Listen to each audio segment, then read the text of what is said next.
Hello বন্ধুরা, welcome আমার digital ডায়েরিতে আমার সকল বন্ধুদের নতুন একটা ভিডিও নিয়ে। বেশ অনেক দিন পরে আবার তোমাদের কাছে ফিরে আসলাম আমার এই নতুন ব্লগটা নিয়ে। আশা করি তোমরা সবাই ভালো আছো আর তোমাদের ভালোবাসায় আমিও ভালো আছি। এর আগে লাস্ট ব্লগটা আমি দিয়েছিলাম দত্তপুকুরের রাসমেলা উপলক্ষে কিছু ভিডিও করে, সেগুলো তোমাদের সঙ্গে শেয়ার করেছিলাম। আর আজকের এই ব্লগটাও হলো রাস কীর্তন নিয়ে। আর বন্ধুরা, এই ভিডিওটা করা হয়েছিল গত রবিবার দিন আমাদের এই রাস ময়দানে। ও হ্যাঁ, রাস ময়দান কেন বললাম, আসলে এই ময়দানটা ছিল স্কুলের ময়দান, কিন্তু এই রবিবার দিন এই যে মেলার মেন উপদেষ্টা বলো, মেন সংগঠক বলো, যে দাদা, নামটা নাইবা বললাম, সেই দাদা আমাদের ওখানে ঘোষণা করলেন আজকের দিন থেকে এই মেলার এই ময়দানের নাম হয়ে গেল রাস ময়দান। তো ভীষণ ভীষণ আনন্দ লাগলো। আর সত্যি বলতে কি, দত্তপুকুরে এত বড় একটা এত সুন্দর আয়োজন, সত্যি মানে অভাবনীয়। বহু দূর দূর থেকে অনেক লোক আসে এই মেলা দেখতে আর এই কীর্তন শুনতে। আর সৌভাগ্যই বলবো, কারণ এত বড় একটা ময়দানের পাশে, মানে রাস ময়দানের পাশেই আমার বাড়ি হওয়াতে তো মোটামুটি প্রায় প্রতিদিনই আমি ওখানে কীর্তন শুনতে এবং মেলা দেখতে গিয়েছি। কীর্তন শোনাটা আমার উদ্দেশ্য, কিন্তু মেলাটা হচ্ছে আমার মেয়েদের উদ্দেশ্য। যেহেতু আমার ছোট মেয়ে একদম ছোট, তো জানোই ওদের বায়নাক্কা তো সামলাতেই হবে। তো রোজ না হলেও মাঝে মাঝে মেয়ের বায়না সামলাতে আমাকে যেতেই হয়েছে। আর সত্যি বলতে গিয়ে কীর্তন শুনতে ছোটোবেলা থেকে আমি ভীষণ ভালোবাসি। আর যেহেতু রবিবার ছিল, কাজের চাপ একটু কম ছিল, তাই চলে গিয়েছিলাম। তো বন্ধুরা, আমার বক না শুনে তোমরা দেখতে থাকো ওই দিন ওখানে কি কি অনুষ্ঠিত হয়েছিল। হ্যাঁ বন্ধুরা, প্রসঙ্গত বলে রাখি, প্রত্যেক বছরের ন্যায় এই বছরেও কীর্তনের শেষ রবিবারটা এখানে সকল দর্শনার্থী এবং ভক্তদের জন্য ভোগের ব্যবস্থা করা হয়েছিল। অসংখ্য অগণিত ভক্তরা বা দর্শনার্থীরা এখানে এসে ভোগ প্রসাদ পেয়ে থাকেন, এবং তারই সঙ্গে তারা যাতে বাড়িতে মালসা ভোগ নিতে পারে তারও ব্যবস্থা থাকে। তো 250 টাকা করে এখানে কুপনের ব্যবস্থা ছিল, আর আমিও একটা কুপন কেটেছিলাম। আর সেই জন্যই আমি গিয়েছিলাম আমার মহাপ্রসাদটা আনবার জন্য। তো গিয়ে দেখলাম এত সুন্দর এখানে অনুষ্ঠান চলছে, ভাবলাম না, এটা তো ভিডিও করতেই হবে। আমি তো দেখছি, আমার বন্ধুরা দেখবে না তা কি হয় বলো, তাই তোমাদের জন্য ভিডিও করা। তো বন্ধুরা, দেখতে থাকো, সাথে থাকো। হ্যাঁ বন্ধুরা, আমি যখন গেলাম তখন দেখলাম একজন বয়োজ্যেষ্ঠ মেসোমশাই, তোমরাও খেয়াল করে দেখো, মাথায় ওনার গামছা পরা আর মাথার উপর একটা মাটির ছোট্ট হাঁড়ি। আমি জিজ্ঞাসা করলাম যেটা কি হবে, আর বহু মানুষ দেখলাম বেশ কৌতূহলবশত দাঁড়িয়ে আছে। আমি জিজ্ঞাসা করলাম, ঠিক সঠিক উত্তর আমি কারোর থেকে পেলাম না।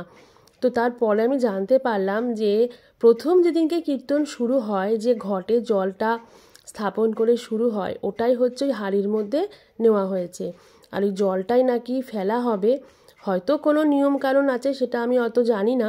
এবং ওই যে মাটির হাঁড়ির টুকরোটা তুমি যদি পাও, ওটা নাকি পরম সৌভাগ্যের। তো আমি এই সুযোগটা একদমই হাতছাড়া করতে চাইলাম না। মাটির টুকরোটা পাই না পাই, দর্শন তো পরম সৌভাগ্যের ব্যাপার, তাই না বলো বন্ধুরা? তবে হ্যাঁ, যিনি মাইকে নানা বিষয় অ্যানাউন্স করছিলেন, উনি কিন্তু আবার এটাও বললেন যে আপনারা কিন্তু হুড়োহুড়ি করে ওই মাটির ভাঁড় বা হাড়ের উপরে খবরদার পা দেবেন না, এতে কিন্তু আপনার পুণ্যের থেকে পাপটাই বেশি হবে। কিন্তু দিন শেষে আমরা তো মানুষ, আমরাই তো ভুলটা করে ফেলি। তো যাই হোক, দেখো তোমরা এই পরবর্তী ঘটনাটা কি হয়, তো দেখতে থাকো, সাথে থাকো।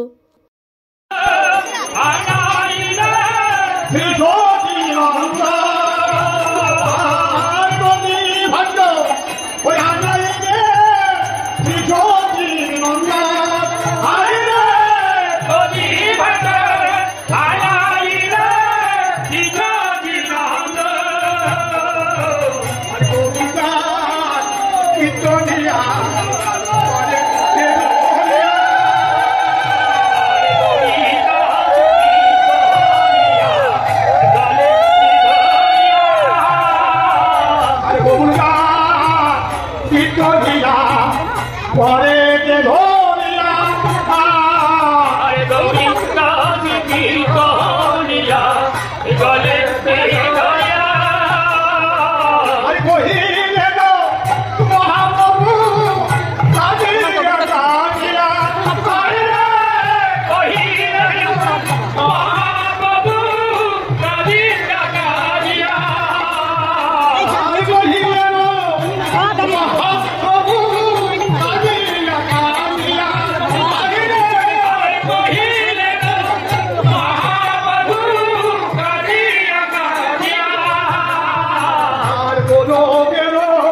সম্পত্তি হরিনাম সংকীর্তন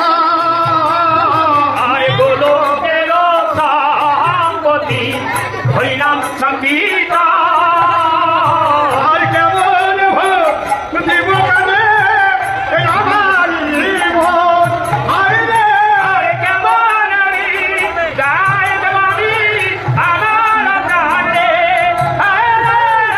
আর মধ্যে নর করি চিরগুণাঙ্গ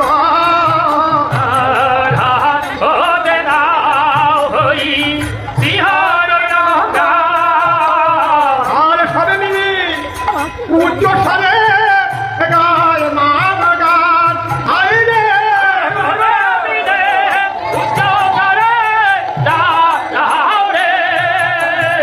আর চৌষট্টি মা ভয়ঙ্কর আরো যত ভক্তবান যশোতি মহন্তর যত আর যেমন গর্ব বিদায় বলেন চলন ভাই আইরে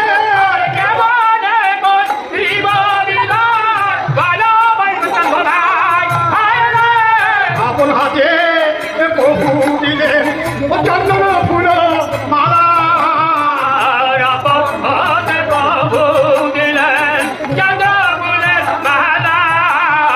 আরে আপনি হইয়া করছে চন্দন মালা আইরে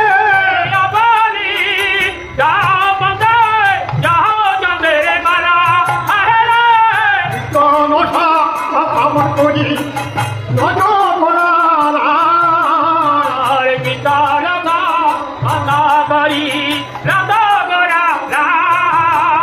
আরে মনি ভাগ্য ওই আনাইলে নিজ সম্প্রদায় আরে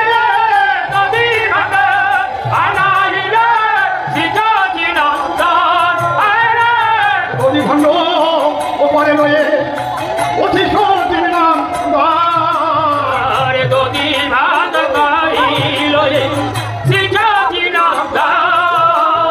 আর ফিরি রঘুনন্দন পারে আমার করিলে মারফত আইরে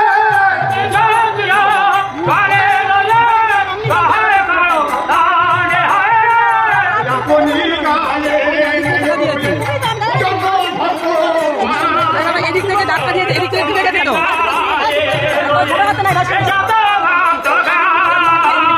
আরে আদেশিনে যদি ভণ্ড পারো হে ভণ্ডার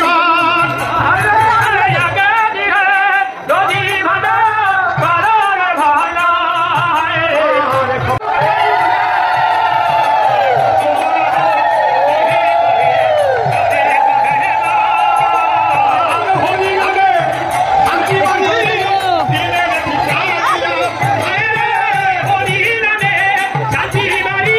দিলে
আচ্ছা দেবো দেবো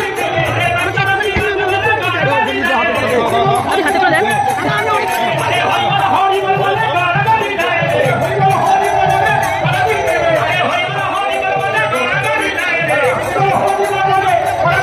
আরে হরি বল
তো বন্ধুরা দেখতেই পেলে ওখানে গত রবিবার দিন রাসলীলায় কী হয়েছিল।